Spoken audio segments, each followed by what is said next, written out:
다 같이 찬송가 452장 함께 찬송하시겠습니다.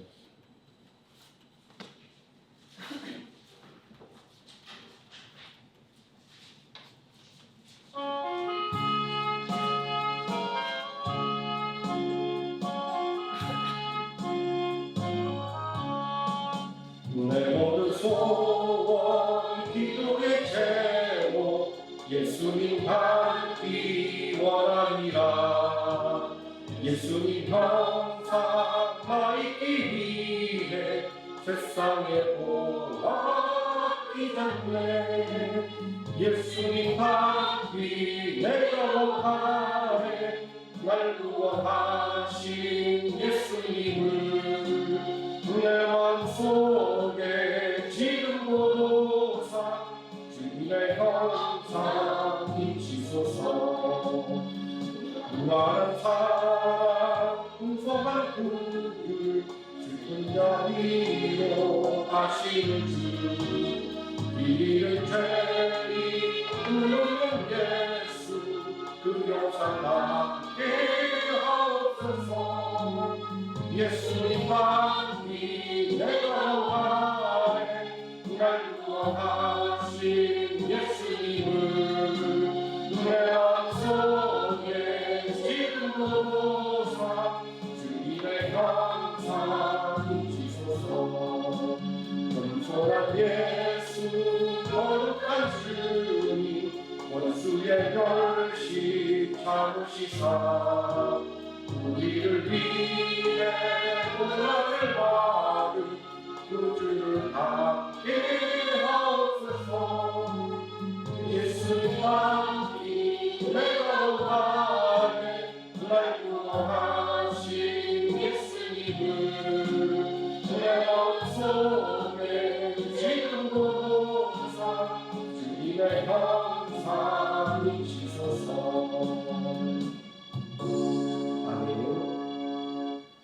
453장 함께 찬송하시겠습니다. 453장입니다.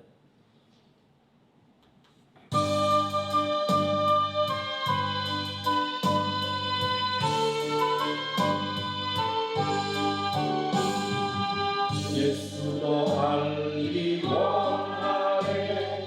그 고통을 은혜와 내 속에 주신 사랑을 간절히 알기 원하네. 내 평생의 소원 내 평생의 소원 내 속에 주신 사랑을 간절히 알기 원하네. 성령이 슬슬 내셔서 진리를 가르치시고 거룩한 뜻을 깨달아 예수를 알게 하소서. 내 평생의 소원 내 평생의 소원 내 속에 주신 사랑을 간절히 알기 원하네. 성령의 감화 받아서 하나님 말씀 배우니 그 말씀 한절한절이 내 맘에 들어오는되도다. 내 평생의 소원 내 평생의 소원 내 속에 주신 사랑을 간절히 알기 원하네. 예수가 계신 보좌는 영광에 들려 있도다. 영광의 왕이 오시니 그 나라 완성하노라. 내 평생의 소원 내 평생의 소원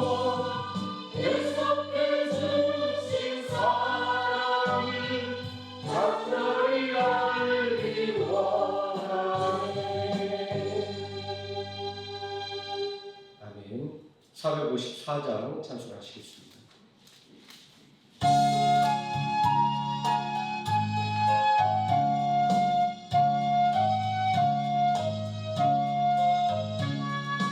주와 같이 되기를 내가 항상 원하니 고유하고 겸손한 주의 마음 주소서. 세상에서 우리가 나그네로 있을 때 주의 형상 따라서 살아가게 하소서.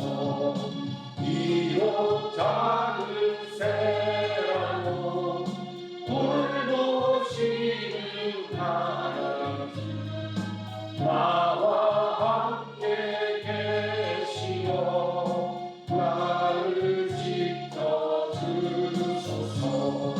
마음이 깨끗하기를 내가 항상 원하니 악한 마음을 버리고 살아가게 하소서. 주와 같이 되기를 내가 항상 원하니 주님 뜻을 따라서 살아가게 하소서. 주 은혜로 거듭 나 말씀 위에 굳게 서 영원 무궁하도록 주와 함께 살리라.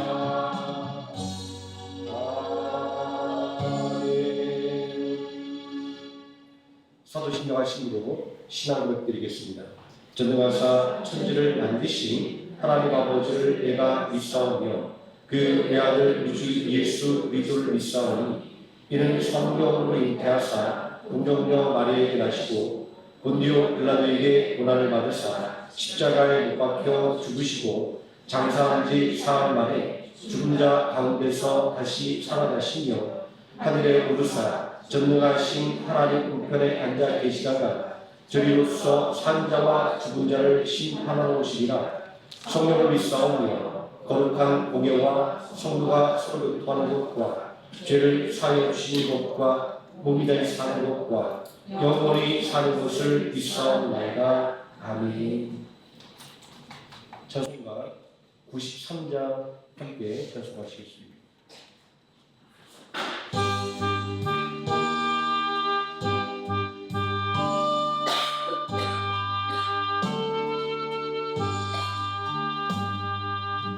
예수는 나의 길이요 내 생명 되시니 구주의 예수 너와 살며 죄중에 빠지니 눈물이 앞을 가리고 내 맘에 드신 위로하고 힘주시니 주 예수. 예수는 나의 길이요 내 친구 되시니 그대를 간구하며 음성이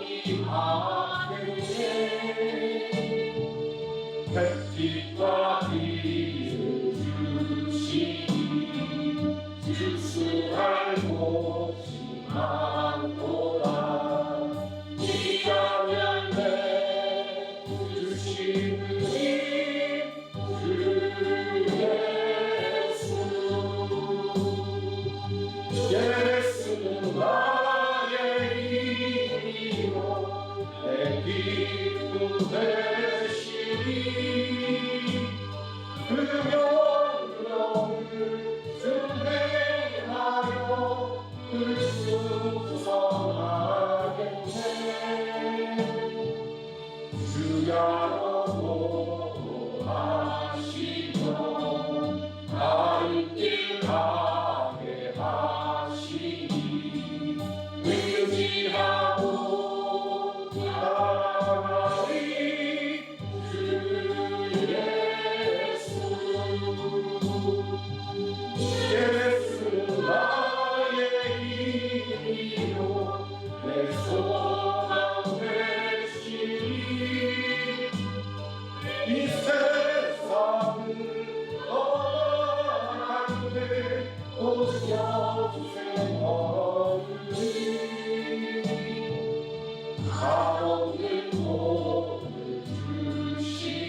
이 시간 함께 은혜 받을 하나님의 말씀 로마서 13장에서 함께 보도록 하겠습니다.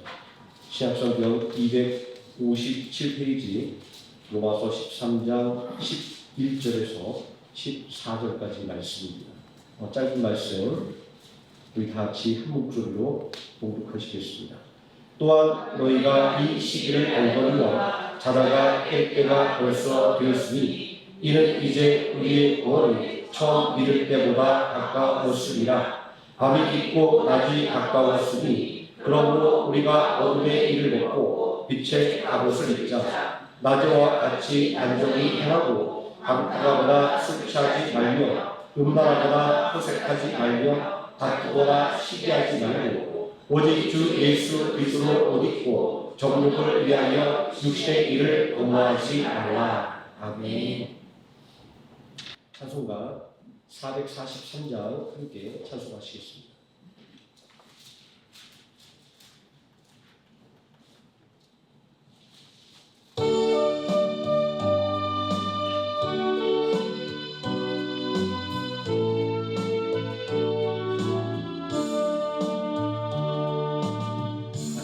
햇살 비칠 때 장난하듯이 주님 얼굴 내 앞에 마음 들었다.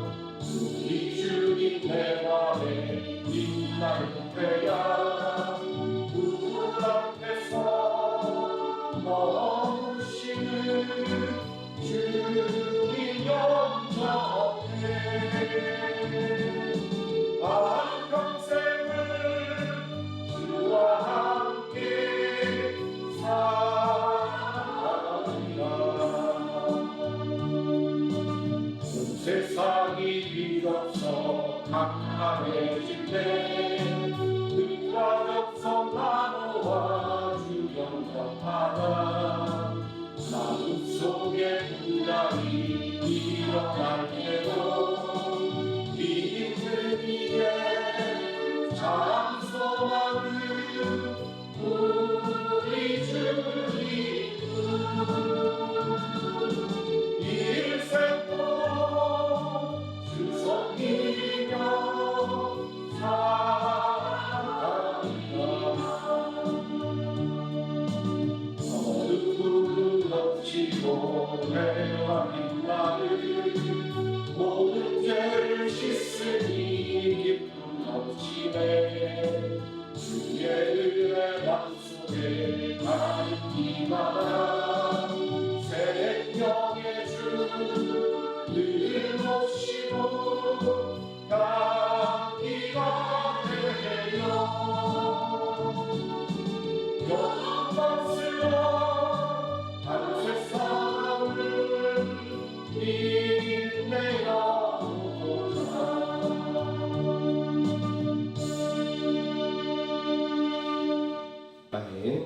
이 시간 말씀의 믿음을 함께 기도하도록 하겠습니다. 전능하신 아버지 하나님, 언제나 우리들의 갈 길을 아시며 우리의 길을 온전하게 인도하심을 감사드립니다. 때로 낙심과 절망이 찾아오는 순간에도 온전히 은혜의 손길을 우리에게 베풀어 주시고 동전자들과 또 함께하는 성도들을 통하여 우리들의 믿음이 연약하지 않도록 또 우리가 악에 빠지지 않도록 지켜 보호해 주심을 감사드립니다. 아버지 하나님, 믿음의 동력자들과 함께 이 시간 하나님 앞에 드리는 이 예배가 더욱더 하나님께 큰 영광이 되게 하여 주시고 놀라우신 하나님의 은혜와 축복을 충만하게 받는 귀한 시간으로 축복하여 주시옵소서. 아버지 하나님, 믿음으로 늘 성장하며 믿음으로 섬기며 또 믿음으로 하나님을 하고자 원하는 모든 성도들에게 함께해 주심으로 말미암아 온전히 세상을 이기는 성도, 온전히 세상을 변화시키는 능력 있는 하나님의 자녀 되게 하여 주시옵소서. 이 시간 온전히 하나님께 그 은혜를 바라며 그 힘을 간절히 바라보니 아버지 하나님 예배를 통하여 역사하여 주시옵소서. 예수님의 이름으로 기도드립니다. 아멘. 오늘 봉독한 하나님의 말씀, 새 아침을 여는 성도라는 제목으로 하나님의 말씀에 은혜를 나누도록 하겠습니다. 성도는 부르심을 받은 사람입니다. 이 부르심의 성격은 거룩함을 쫓는 무리 또는 거룩함을 추구하는 무리라는 의미의 성도라는 말에서 드러나는 것처럼 새로운 시대를 열어가는 의무와 책임입니다. 어두운 밤이 지나고 새 아침이 오는 것처럼 성도는 언제나 새로운 시대를 상징하는 새 아침을 열어야만 하는 것입니다.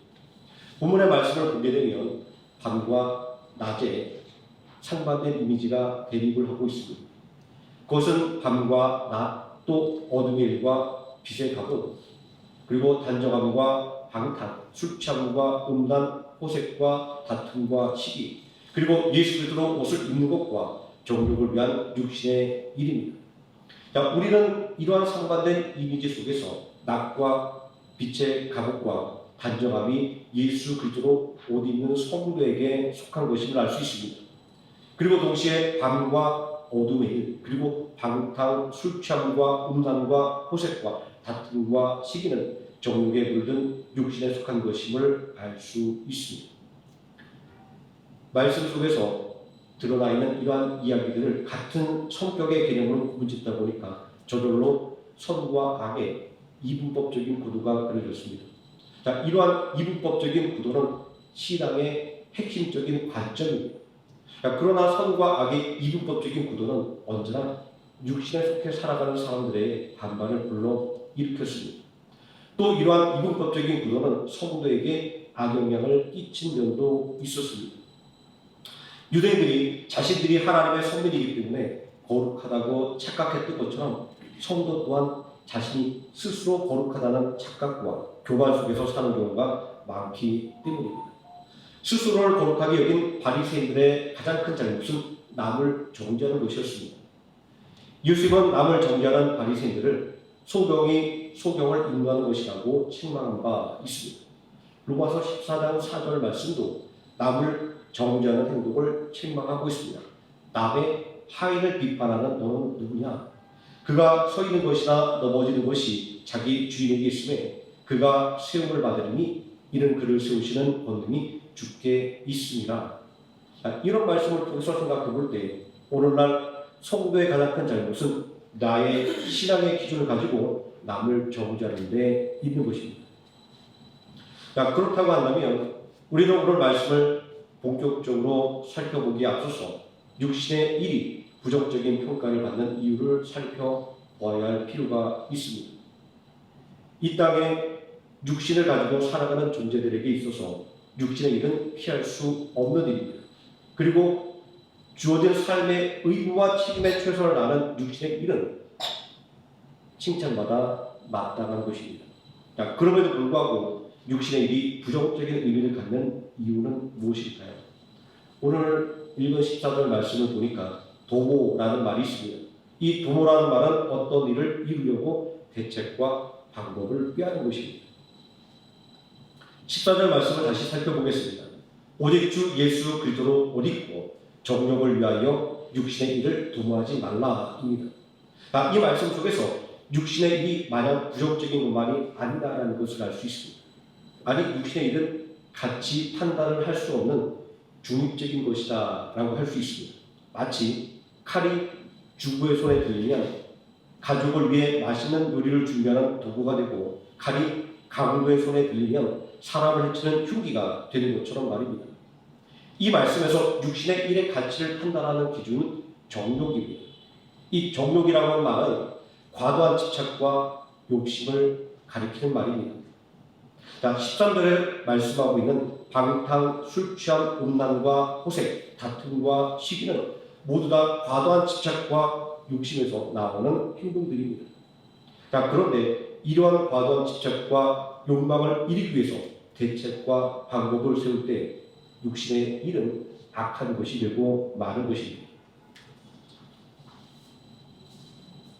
거룩한 삶을 추구하는 성도라고 해도 행동이 흐트러질 때가 있습니다. 또 마음이 악해질 때가 있습니다.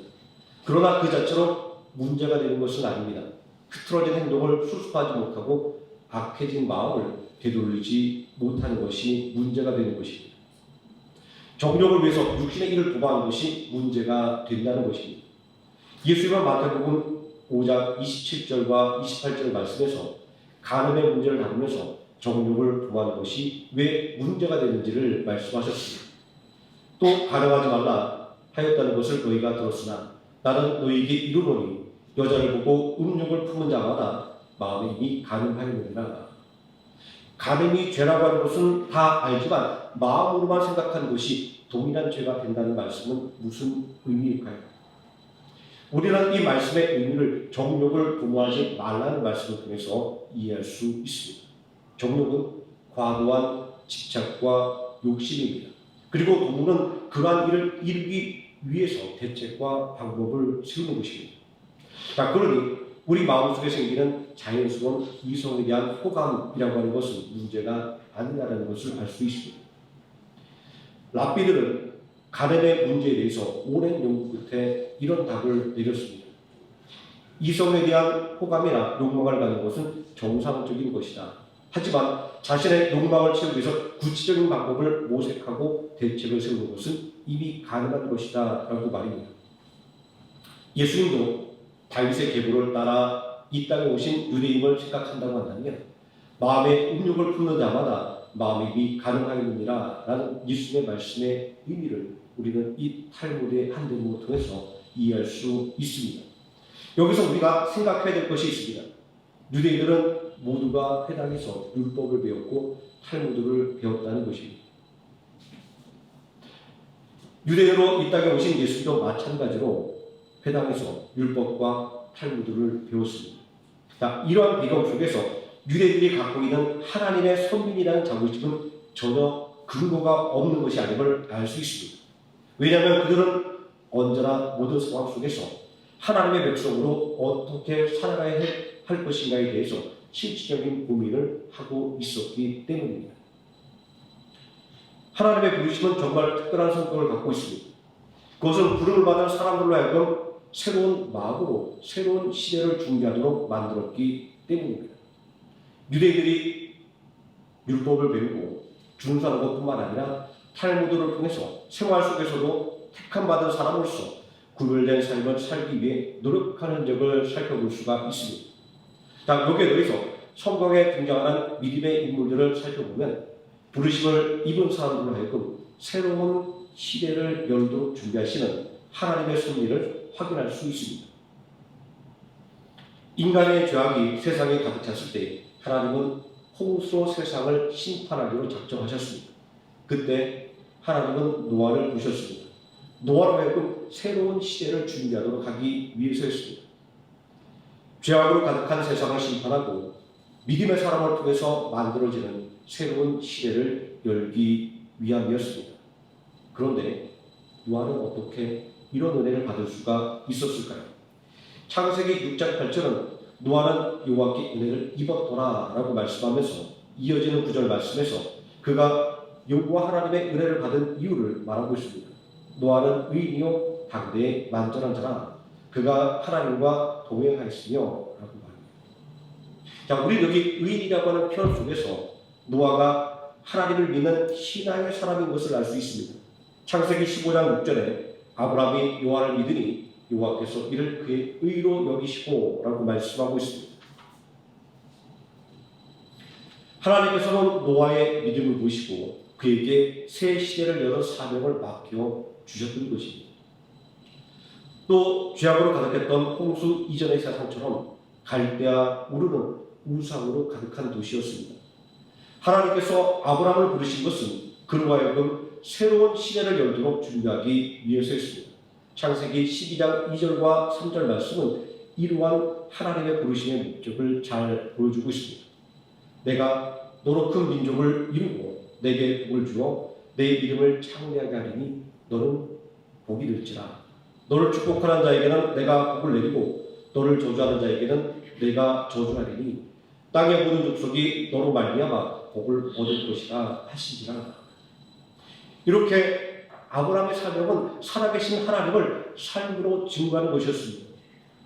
그리고 창세기 20장 7절 말씀에서 하나님의 부르심을 받고 본토 친척과 아비집을 떠난 아브라함이 가나안 땅에서 하나님으로부터 선지자라고 인정을 받았다라고 하는 것은 아브라함이 얼마나 하나님의 부르심의 목적에 충실한 삶을 살았는지를 증명하는 것입니다. 아브라함이 선민 이스라엘의 조상이 되었다고 하는 것은 그가 새 시대를 여는 사명을 믿음으로 온전하게 감당했다라는 것을 보여주는 증거입니다. 저는 이렇게 말씀을 준비하는 가운데 주일학교 때부터 부르던 찬송 한 구절이 생각났습니다.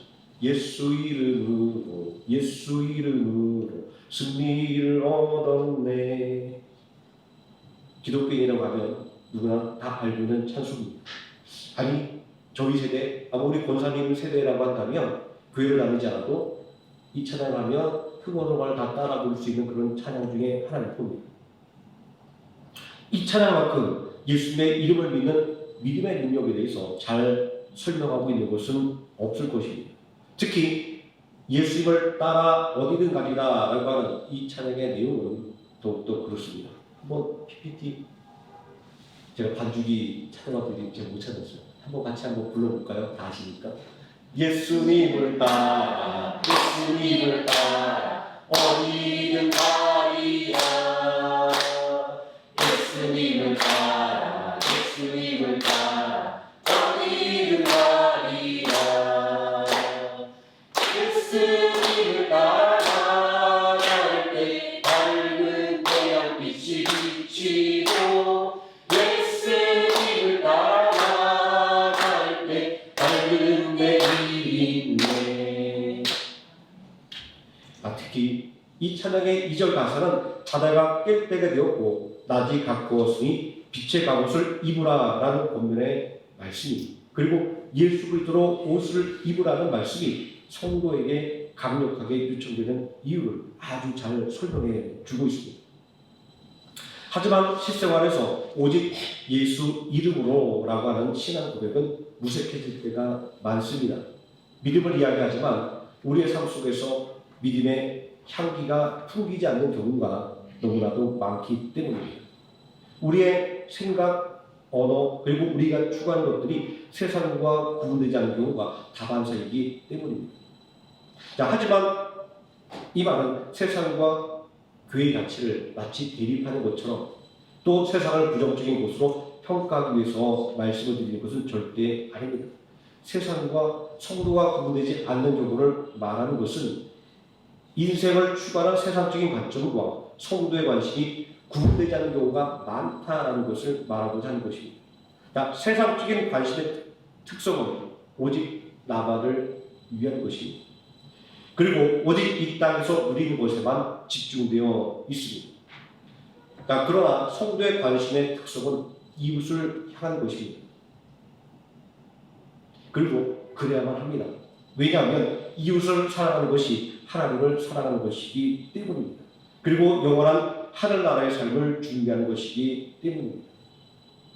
하나님을 사랑하는 것이 이웃사랑을 통해서 드러나는 것이라는 말씀에서 여기서 말하는 이웃은 나를 제외한 내 가족까지도 다 포함하는 개념입니다.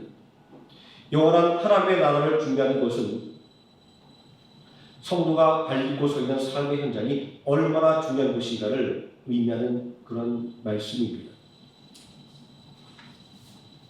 하나님은 하늘에 계시고 너는 땅에 있다라고 하는 전도서 5장 2절의 말씀은 믿음은 저 멀리 있는 하나님의 나라를 바라보는 것만이 아니라 지금 현실 속에서 이 땅에서 하나님을 바라보는 것이라는 의미입니다.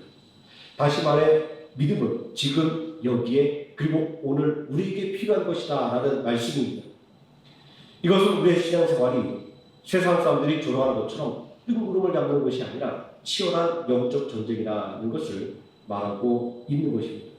다시 말해서 성도의 삶은 새로운 시대를 준비하는 삶이어야 한다는 것입니다. 사람들은 인생의 종교, 마라톤 경주에 비유합니다. 또는 항해에 비유합니다.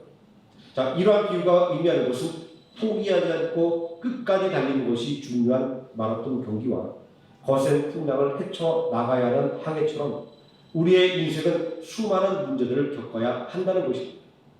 그리고 지금 이 순간이 절대로 끝이 아니기 때문에 인내가 필요하다 이렇게 말씀하는 것입니다. 우리의 신앙생활도 마찬가지입니다.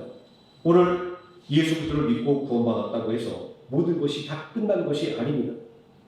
예수님께서 먼저 이 땅에 재림하시든지 아니면 우리의 인생의 갈 길을 다 마친 후에 예수님 앞으로 나아갈 때 끝이 나는 것이기 때문입니다. 우리에게는 아직 갈 길이 많이 남아 있습니다. 그리고 마귀는 우는 사자와 같이 우리를 삼키려고 호시탐탐 기회를 노리고 있습니다. 이것이 우리의 신앙생활이 마냥 평탄하지만 않은 이유인 것입니다. 우리의 생활 속에서 우리의 믿음을 흔들고 약하게 만드는 일들이 얼마나 많은지 모릅니다. 저도 늘 근심과 걱정이 떠날 날이 없습니다. 그럼에도 불구하고 살아갈 수 있는 이유는 늘 예배를 드리고 또 말씀을 읽고 묵상하고 찬양하고 기도할 때 하나님께서 주시는 은혜가 있기 때문입니다. 우리는 예배드리고 말씀을 듣고 찬양을 하면 마음속에 기쁨이 생기고 또 믿음이 생기는 것을 경험합니다. 하지만 돌아서서 현실을 바라보면 근심과 걱정과 낙심거리가 질비한 것을 보고 또 우리는 흔들리는 믿음을 갖고 있습니다. 자, 하지만 세상 사람들도 말하고 있습니다. 어둠이 깊을수록 새벽이 가까운 것이다 라고 말입니다. 본문의 말씀은 여기서 한 걸음 더 나아가 말합니다. 지금 밤이 깊었다고 낙심하지 마십시오. 밤이 깊었다라는 것은 낮이 가까워진 것입니다 라고 말합니다. 우리에게 소망이 있는 것은 구원의 날이 날로 더 가깝게 다가오기 때문인 것입니다. 11절 후반부의 말씀을 보게 되면 이는 이제 우리의 구원이 처음 믿을 때보다 가까웠습니다. 이렇게 말하고 있지 않습니까? 밤이 깊고 낮이 가까웠습니다라는 말씀은 근심과 걱정이 있고 낙심이 있다라고 하는 것은 곧 기쁨과 소망을 누릴 수 있게 될 것이라는 말씀입니다. 무엇으로 우리가 근심과 걱정을 기쁨으로 바꾸고 낙심을 소망으로 바꿀 수가 있을까요? 무엇으로 어둠을 헤치고 새로운 아침을 맞을 수 있을까요? 그것은 바로 예수 그리스도를 믿는 것입니다. 그리고 예수님의 말씀을 의지하여 사는 것입니다. 14절 말씀처럼 예수 그리스도로 옷을 입는 것입니다. 예수님은 이 땅에 매어 살던 우리에게 더 넓은 세상이 있음을 보여주셨습니다. 예수님 때문에 우리는 영원한 천국이 있음을 알게 되었습니다. 그리고 근심과 걱정에 매어 낙심하는 우리에게 참된 기쁨과 소망이 있음을 알게 되었습니다. 예수님의 지상 명령을 따라 복음이 전파될 때 당대의 세계는 온갖 죄악이 가득한 도시였습니다. 방탕과 술 취함과 음란과 호색이 만연하고 있었습니다. 세상적으로는 온갖 부귀영화와 사치를 누리고 있었지만 영적으로는 깊은 마음이었고 각종 더러운 것이 모인 영적인 바벨론이었습니다. 하지만 이러한 평가는 특정한 시대만을 가리키는 것은 아닙니다. 영적으로 바라볼 때 세상은 언제나 이런 곳이었기 때문입니다. 그래서 늘 어른들은 이렇게 말하죠. 야, 말세야, 말세야. 그 옛날 중국의 현자 공자도 당대의 사회가 음란과 방탕에 물들어 있다라고 한탄을 했습니다. 공자가 말하는 음란과 방탕이라고 하는 것은 사람들이 오로지 자기 만족을 위해서 해하는 모든 일들이었습니다. 그러니 본문에서 말씀하고 있는 음란과 방탕은 단순하게 눈에 보이는 현상들만을 지적하고 있는 것이 아닙니다. 사람들의 관심이 윤리와 도덕에 있지 않고 오직 자신의 쾌락을 누리는 데 있다는 것이며 하나님을 믿지 않고 우상들에게 현혹되어 있는 상태를 말하고 있는 것입니다. 그렇기 때문에 본문의 말씀은 성도들을 향해 지금은 자다가 깰 때가 되었다라고 말하는 것입니다. 저는 우리 가정을 한번 생각해 보았습니다. 처음에 부부와 가정을 이룰 때는 서로 행복을 누리기 위해서 가족을 이뤘습니다. 아무리 힘들고 어려워도 검은 무리가 핫불이 되도록 함께 사는 건 말입니다. 하지만 살다 보면 이러한 가정의 목적을 잊어버릴 때가 많습니다. 목적을 이루기 위한 수단과 방법에 매달려서 가정을 등한시하는 경우가 얼마나 많습니까? 어제 갑자기 이 말하니까 찔리는 게 하나 생각이 나요. 어제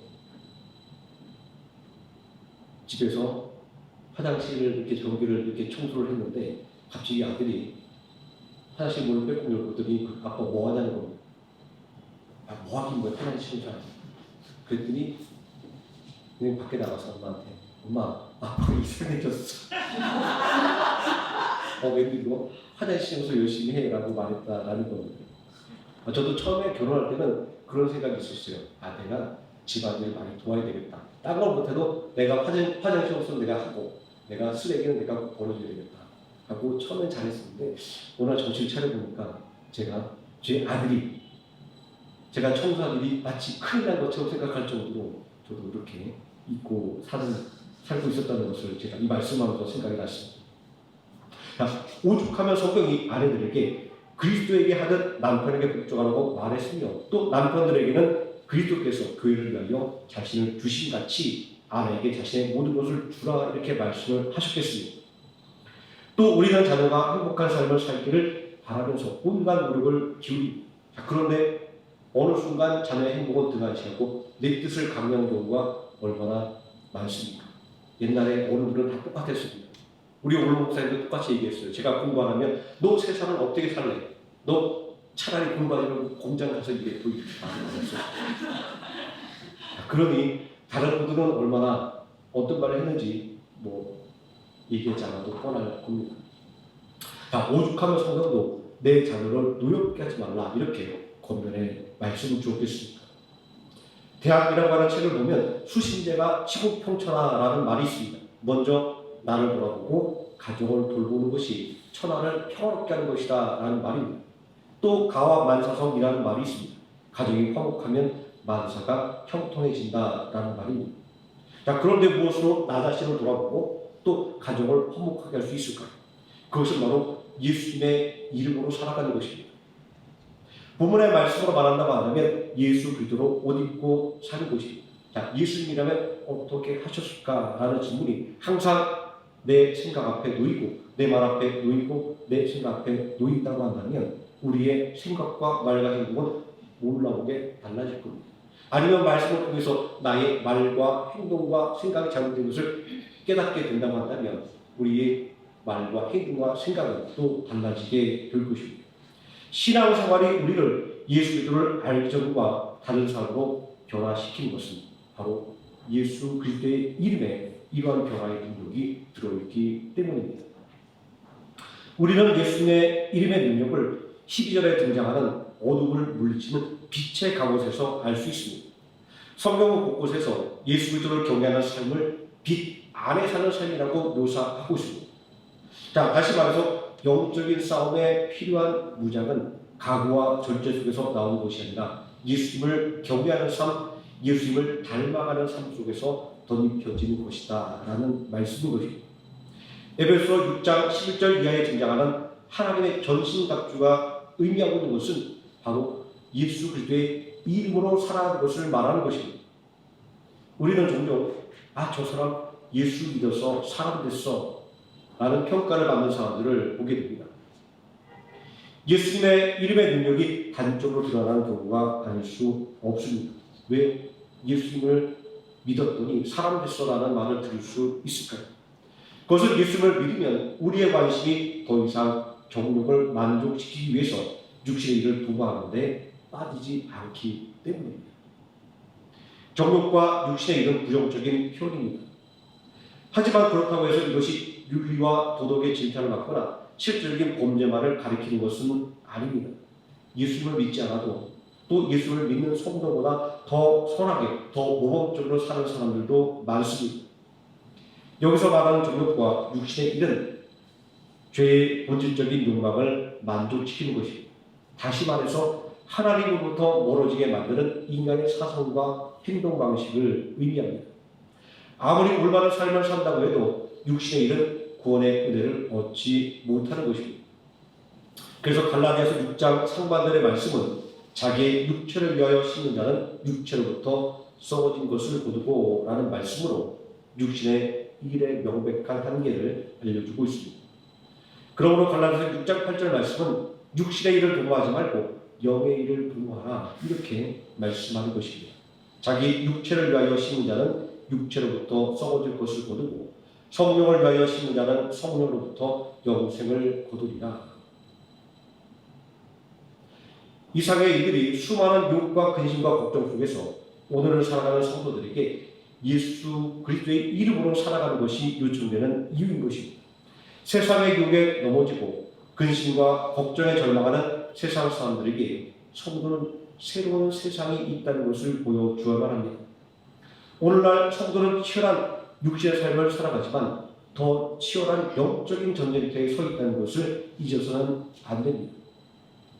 성도가 이러한 영적인 전쟁터에서 승리하기 위해서는 우리에게 일어나는 일들 속에서 우리를 하나님의 자녀로 온전하게 세우기 위한 성령님의 임재를 느낄 수가 있어야 합니다. 또 예수님의 이름으로 세상을 이기게 하시려고 하는 하나님의 계획에 순종할 수 있어야만 합니다. 이러한 믿음의 역사는 냉철한 이성과 그리고 열정적인 노력에서 나오는 것이 아닙니다. 믿음의 역사라고 하는 것은 오직 절실한 기도와 그리고 간절한 믿음 속에서 일어나는 것입니다. 심리학자들도 기도의 능력을 인정한다라는 이야기를 제가 오늘 강연에서 들은 바가 있습니다. 그들은 이렇게 말하고 있습니다. 기도는 무기력한 사람들이 무기력에서 벗어나게 도와준다라고 말합니다. 자존감이 없던 사람들에게 자존감을 가져다 준다라고 말하고 있습니다. 이렇게 설명하고 있어요.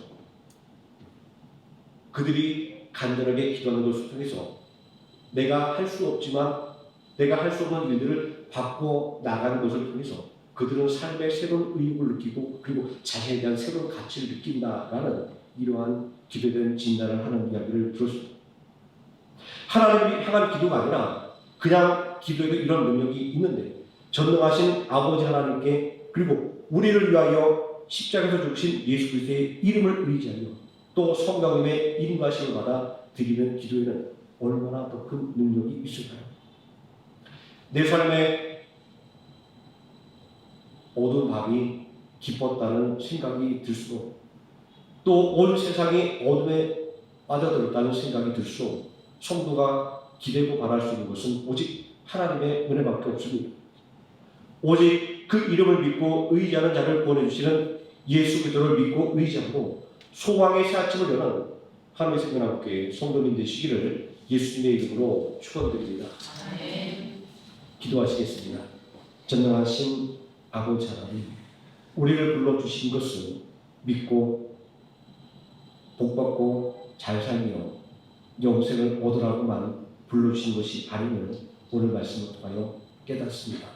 세상을 향하여 세상의 모든 사람들에게 하나님의 살아계심을 증거하며 또한 이 땅에 이 세계가 전부가 아니라 더 영원한 하나님의 나라가 있다는 것들을 그들에게 알려주는 믿음의 비전을 보여주라고 우리를 불러주신 줄 믿습니다. 아버지 하나님, 이 믿음의 비전으로 충만할 수 있도록 우리의 믿음을 붙잡아 주시기를 원합니다. 우리의 연약함을 붙잡아 주시고 우리의 부족함을 성령의 능력으로 채워주셔서 진정으로 하나님의 자녀로서 모든 사람들의 앞에 본이 되게 하여 주시고 예수 믿는 사람이 진정으로 이 땅의 소망이라는 사실을 온전하게 삶을 통하여 증거하는 우리 모든 귀한 성도 되도록 능력을 더하여 주시옵소서. 예수님의 이름으로 기도드립니다. 아멘.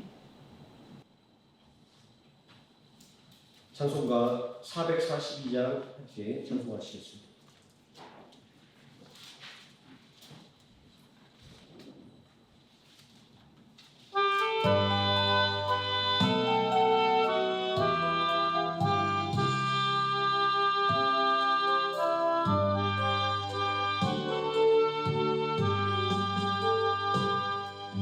저 장미꽃 위에 있을 아침에 저 있는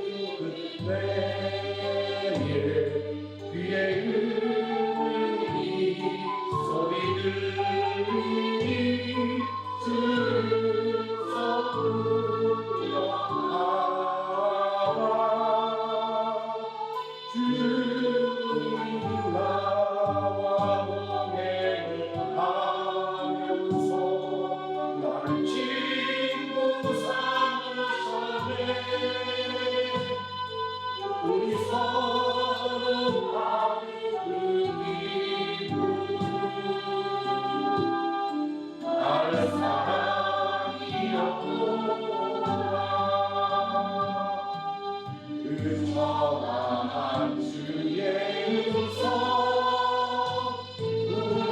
울음새로 잠잠케 한다 내게 들리러 주의 음성이 늘 귀에 생생하다 주님 나와 동행을 하면서 나는 친구 삼으셨네 우리 서로 아는 그 기쁨 아는 사람이 없구나 깊은 봉사 안에 주와 함께 있으려 하나 괴로운 세상에 달린 말아서 날 가련하신다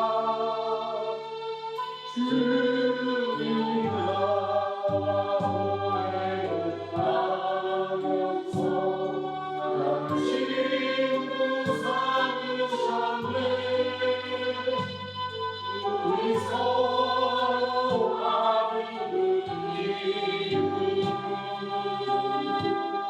아는 사랑이 없구나